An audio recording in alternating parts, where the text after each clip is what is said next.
The Portrait of a Lady. Khushwant Singh has given an account of his grandmother. He draws a lifelike portrait of the grandmother who was old and had wrinkled and pale face. Her hair was white and it was hard to believe that once she had been very beautiful and pretty. His grandfather's picture hung in the drawing room. Khushwant Singh's grandmother was a short lady. She was fat and slightly bent. She couldn't walk straight. She used to keep one hand on her waist and for balance used to stoop. In one hand she used to have rosary. She was always telling the beads. Her lips constantly moved in a prayer.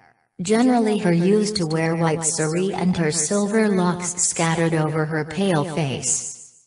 She was a picture of peace and contentment. She looked the same for last 20 years. Khushwant Singh and his grandmother were good friends. His parents went to city leaving them behind in the village. The grandmother took good care of him. She used to wake him up with him, get him ready for the school. She used to say morning prayers in a sing-song manner. Though he did not believe in anything of the prayer, he liked to hear her voice. After getting ready for the school, she used to bundle stale chapatis with little butter and sugar spread on it. That was their breakfast. She used to carry several other stale chapatis for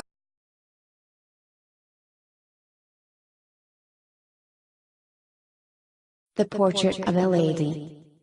The village priest used to teach the children alphabets and morning prayers, and the grandmother used to read holy books inside the temple.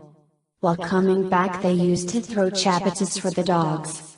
The narrator's parents sent for them in the city, and their life changed. The grandmother did no longer go to her school. The narrator used to go to English school in a motor bus. There were no dogs in the street, and so grandmother took feeding the sparrows. They used to share the room.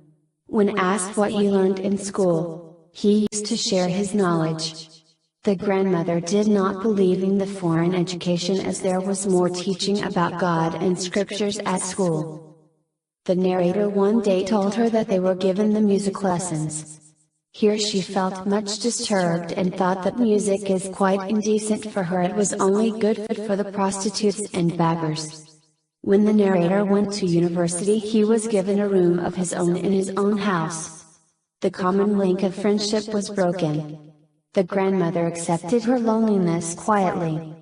She had been busy in feeding the sparrows. Hundreds of sparrows used to come over there. They created a hell of noise. Some used to sit on lap, some on shoulder and some on her head. She used to smile but never fight or scold the sparrows. Feeding the sparrows was the happiest.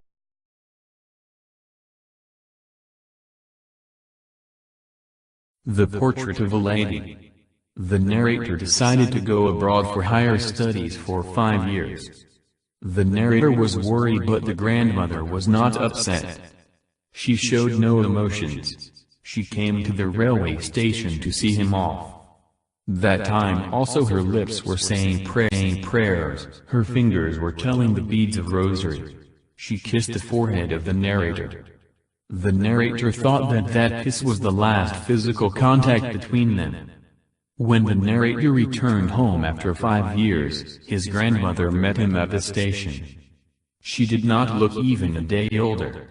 She did not speak anything. In the afternoon she fed the sparrows as usual. In evening there was a change. She collected neighboring women, got an old drum and continued thumping the old drum for several. The Portrait of a Lady. She was singing the Homecoming of Warriors song. The family members tried to persuade her to stop, that she might overstrain herself by singing.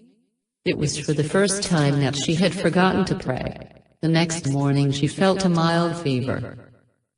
She told them that it was very last day. We did not believe in it. She lay peacefully in bed. She was busy in praying and telling the beads because she could not do it the night before. We thought absurd. The rosary fell down from her pale fingers. Her face looked pale but peaceful. She was dead. She was covered with red shawl. Arrangement for a funeral for being.